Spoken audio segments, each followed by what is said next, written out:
What's up, everybody? It's the Common Sense Investor coming at you with another video. And the hits keep rolling in, people.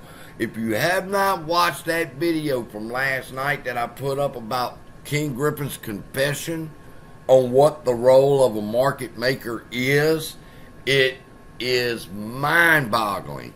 I'm going to show it to you here in this video, and then I'm going to explain to you exactly what the role of a market maker is.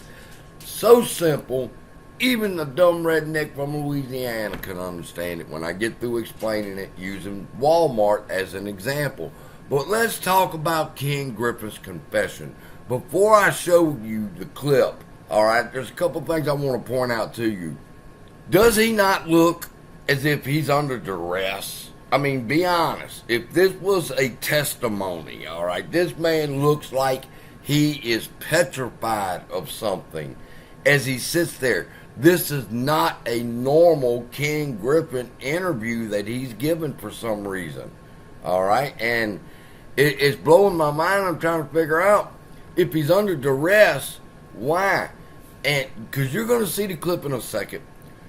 But I'm beginning to wonder, does he now realize that he's going to be the fall guy in this? That's the impression I'm getting, because the words that he said in this video clip is so damning to him and the other market makers. It's incredible. Let's check it out, and then I'll interject my commentary as he's talking, all right? Who don't know, what is the role of a market maker in finance? Why is this important? So a market maker is a firm that provides liquidity to buyers and sellers who are not contemporaneously meeting each other in the marketplace. All right, let's stop right there a second. Who does a market maker provide liquidity for? The buyers and the sellers. Listen to him say it again.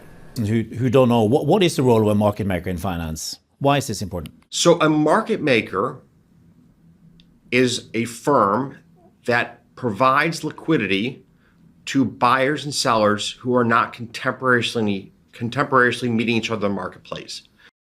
Wow. All right.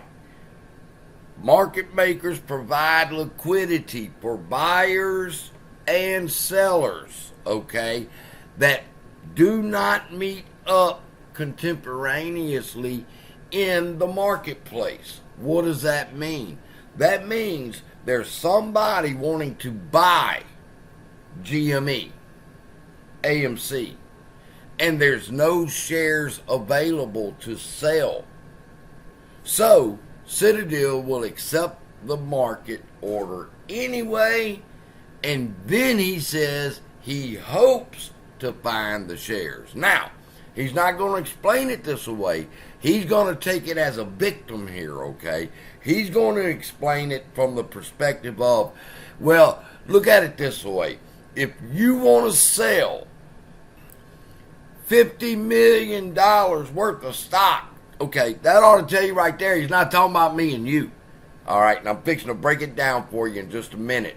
But again, let's finish hearing where he says that if somebody's trying to buy stock and there's no shares to buy, he will provide just poof, phantom shares, and he'll hope to get it later on.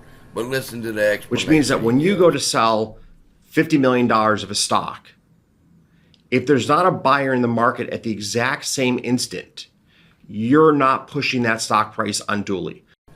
Big part of the confession right there is, if there is not a buyer in the market or a seller in the market, all right, so that you don't move that price, he'll fill the share with a phantom share. Understand? That's key to everything right there, people. He just admitted to violating the natural law of supply and demand by saying, so that you don't move the stock price unduly. It ain't unduly, motherfucker. It ain't unduly. Ken, I had to watch my mouth, Miss Harris told me. It ain't unduly, Ken. It's called the law of supply and demand. It's what drives our market before your bitch ass got here. All right. The market maker will use their capital to facilitate your trade, and then will hope to find the eventual buyer of your stock at some point in the future. Now, what did he just say right there? He said, for example, Robinhood sends their order flow to Citadel, and it's $50 million worth of sell orders. Citadel said nobody's wanting to buy the shares. So, Citadel, will use their own money and purchase the shares from Robinhood, and they'll sit on them, which is theirs, they can do what they want with it, until they can eventually find somebody that's wanting to buy them shares. All right. Now, what he's not telling you is the flip side of the coin. Mr. Griffin, that sounds great that you would use your money to buy Robinhood's order flow of sell orders, but what about the ones that they have bought? Okay, what about the money that retail investors is paying for shares that you're saying that you're not delivering because you don't want to move that price unduly?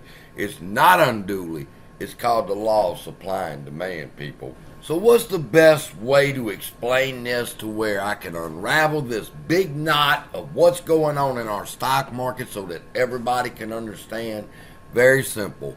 I want you to think about Walmart, and I want you to think about the Sam's Club. Okay, now Walmart is where your everyday family goes to shop because they like lower prices and rolling back the prices and all that great stuff. However, they have what's called a Sam's Club, and you can join Sam's Club membership for a particular fee. Okay, now that fee is going to give you access into their warehouse to where you can buy bigger quantities of products at a cheaper price. Okay, now let's go to the next slide where it gets good. All right, think of Walmart as your broker. Robinhood, E-Trade, Fidelity, Moo makes no difference what broker you're with. All right, when you look on your app or on your website on your computer, you're going to see the national best bid and offer price. All right, that's coming from the New York Stock Exchange. All right, that is the price you will pay for whatever stock you are wanting to buy. That is the price you will see. Now market makers, they are members of a club, all right, within each exchange. And what that membership is for is so that they can get an immediate price on stock from the New York Stock Exchange before it goes public. So a market maker will be able to buy the share at a discounted price before a brokerage firm like Robinhood or Fidelity or Moo, they have to pay the national best bid and offer. So if the broker does not want to pay the national best bid and offer, if they hope to get a better deal so that they can make some money and keep their stuff at zero commission, they will route it to the Sam's Club member who gets the shares from the New York Stock Exchange at a discounted price and sell it to the brokers. That's how the market works.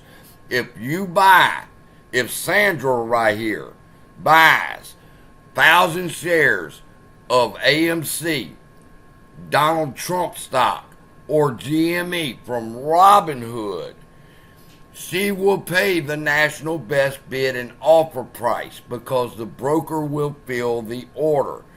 Then they will take the order and they will send the order to the wholesaler, get a better price on the stock. That way they can make a few pennies on each share. That's everything in a nutshell. Comes to payment for order flow. But wait a minute. Fidelity is not a payment for order flow, and they send their order flow to Citadel and the other market makers for free. And remember, I asked y'all why they do that? I'm about to explain it. When you may have said that Robinhood is trash, I'm leaving Robinhood and I'm running to Fidelity, and Fidelity and me, we're going to ride together, all right? Now, when you purchase a share of AMC for, say, $17 a share, all right, that is the national best bid and offer price you just paid at Fidelity, and you paid a commission to do that, all right? Now, what happens then? Fidelity will then route your order to a wholesaler, a market maker, and they will get $16.98 for the share instead of $17.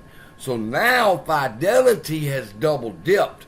Not only do they get paid the commission for the $17 trade, they're going to go to a market maker, give them the order flow for free, and get it for 2 cents cheaper, thereby making millions extra off the trade. That's how it all works. That's the role of the brokers. That's the role of the market makers in the exchanges, and that's why they are members of a special club inside of each exchange. So, I hope that was entertaining and enlightening to all of y'all. Now you should understand exactly why things working the way they working in the market. And then they throw curveballs, which we'll talk about in another video. But on a regular scale, on a payment for order flow, this is really not a bad setup. All right, the broker to the Sam's Club member type thing. But when Fidelity is double dipping and taking commissions and sending the order flow for a discount for themselves, yeah, now you got a problem. So I hope this helped y'all understand how the markets are working. Love y'all. Be blessed, and I'll see you in the next video.